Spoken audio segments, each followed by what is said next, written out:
Shalom Aleichem à toutes et à tous. Cette paracha de Masraï, une des deux parachiotes de ce Shabbat et qui va clôturer le livre de Bamidbar, explique les déplacements des Bénis Israël dans le désert. Et dans la Chassidoute, ces déplacements font allusion aux exils que le peuple juif traversera tout au long de son histoire. Et grâce à toutes les étapes de leur voyage dans le désert, aussi bien à l'époque que maintenant, nous recevons avec l'aide d'Hachem la force de supporter les différents exils qui se sont et qui s'abattent sur nous, quelle que soit la situation du peuple juif. On est actuellement dans ce second Shabbat des 3 semaines qui séparent 17 Tammuz et Tisha B'Av, dans lesquels on doit s'endeuiller pour la destruction du temple.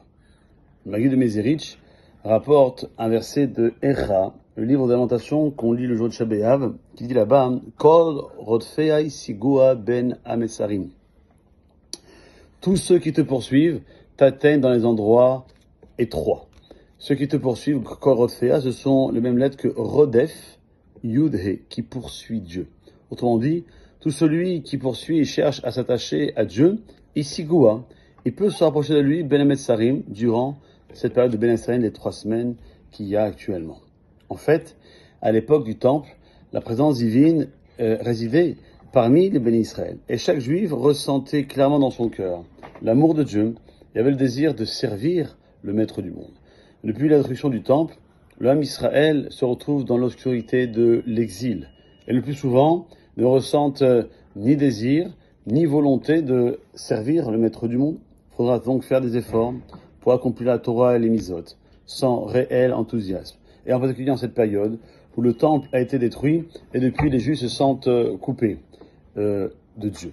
Malgré tout, si on investit toutes nos forces pour servir Dieu au cours de cette période, alors il sera possible de se rapprocher d'autant plus de lui, car les efforts qui sont faits en dépit du manque de désir et de volonté vont procurer à Dieu un énorme plaisir. C'est pourquoi le Maggid de Mezerich nous dit que celui qui cherche la proximité de Dieu peut la trouver durant ces 3 semaines, car servir Ribono Shel Olam, maître du monde, dans la contrainte, procure une grande joie à notre Dieu et nous rapproche de Dieu.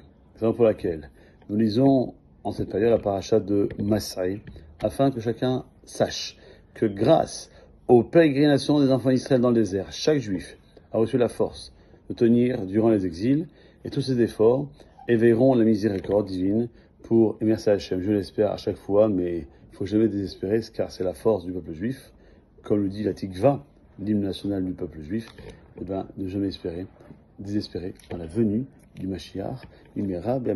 Passez une bonne journée. Kol Tov.